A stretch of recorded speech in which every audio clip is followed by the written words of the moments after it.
Does 2 into 1 make German sense?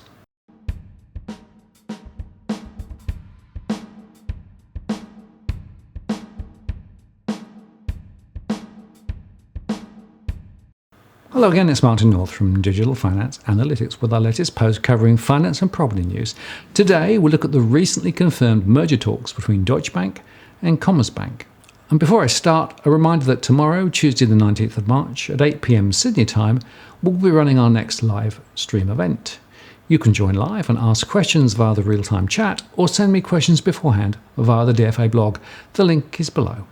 I look forward to seeing you tomorrow. So, after months of denials, Deutsche Bank and Commerzbank, Germany's 2 largest lenders, finally came out confirming that they have begun formal merger discussions.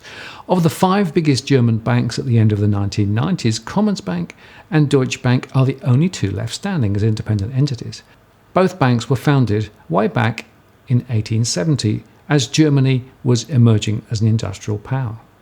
Despite the fact that they are based in one of the world's most formidable economies, the German banking market is notoriously difficult for commercial banks because consumer and small business lending is dominated by quasi-public savings banks.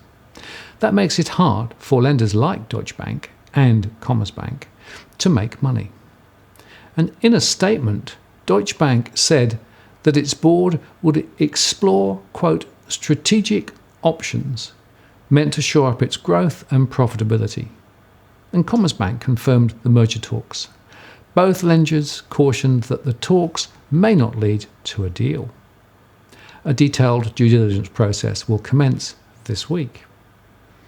And in a message to employees on Sunday, Christian Sewing, Deutsche's chief executive, said, "I've consistently stressed that consolidation in the German and European banking sectors is an important topic for us." And he added, "Our stated aim remains to be a global bank with a strong capital markets business, based on the lending position in our home market in Germany and in Europe, and with a global network."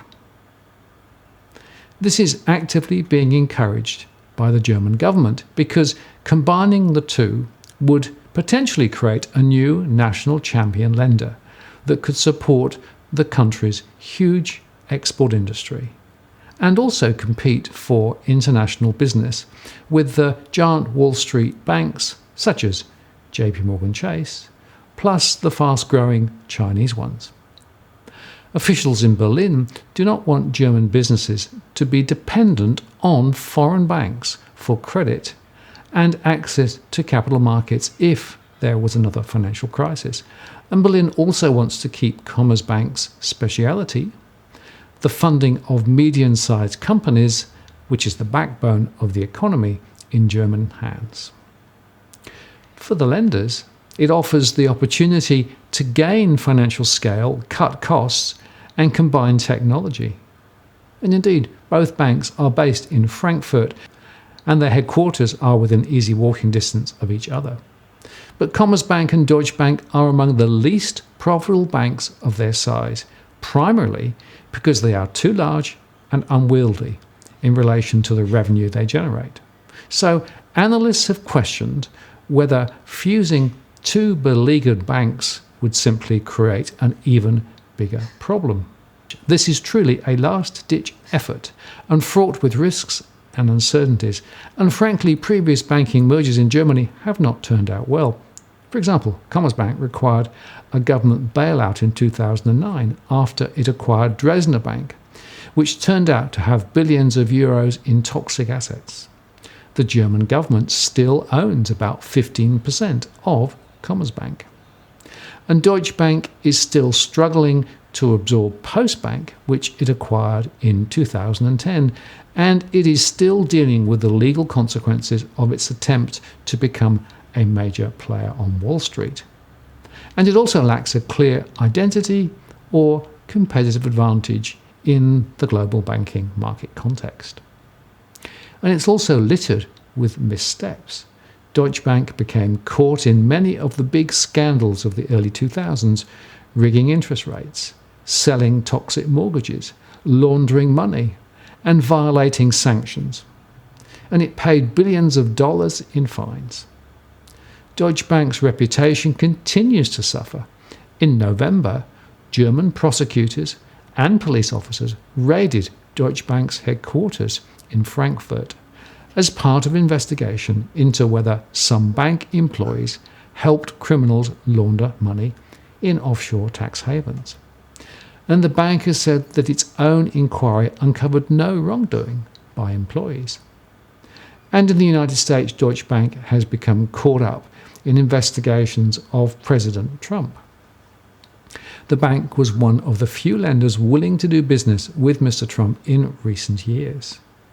And last week, the New York Attorney General's office issued subpoenas to Deutsche Bank and Investors Bank for records relating to the financing of 4 major Trump Organization projects and a failed effort to buy the Buffalo Bills of the National Football League in 2014, according to a person briefed on the subpoenas. Deutsche Bank is already the subject of 2 congressional investigations.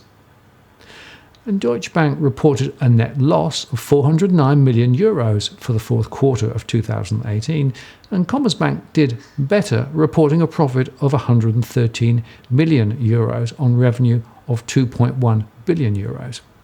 Investors have remained sceptical. Shares of both banks have been trading near 10-year lows amid reports that the banks might be considering a merger. And the combined bank would have roughly 1.8 trillion euros in assets and be Europe's 4th largest lender, behind HSBC Holdings in Britain and BNP Paribas and Crédit Agricole of France, with a market value of around 25 billion euros. Combined, it would only generate an estimated minuscule 1.1 billion euros in net income from around 34 billion in revenue. Unfortunately for shareholders, despite the revenue boost, costs will likely remain largely flat, with little contribution from massive synergies, as both banks have already laid off thousands of people. It would have 1/5 of the German retail banking market, but control less than 10% of German bank branches, and would still face competition from savings and cooperative lenders. Those firms, of course, aren't under the same pressure to generate profits, and they dominate the market for retail banking. Together, the banks employ around 140,000 people worldwide, with Deutsche employing 91,700 and Commerzbank 49,000 people. And one of the biggest risks is how to fill a multi-billion euro financial hole, because a merger could trigger an adjustment to the valuation of some bank investments. Commerzbank, for example, has about 30.8 billion euros of debt securities, such as Italian bonds, that now have a value of 27.7 billion euros, a drop of 3.1 billion euros. A tie-up could crystallize this loss.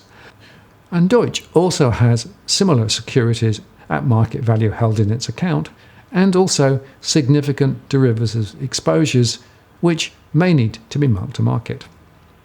The deal still faces many hurdles. Unions that represent Deutsche Bank and Commerzbank have expressed opposition to a merger, which would certainly lead to thousands of job cuts. And such massive job losses could quickly escalate into yet another political scandal for Germany's government.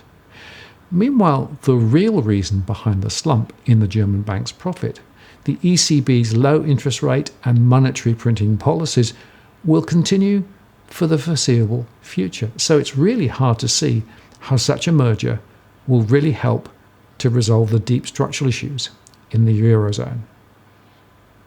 If you found this post useful or informative, please like it, add a comment or question, I read them all, and importantly, share it via your social media channels. And if you've not yet subscribed, please ring that bell to receive alerts for future posts.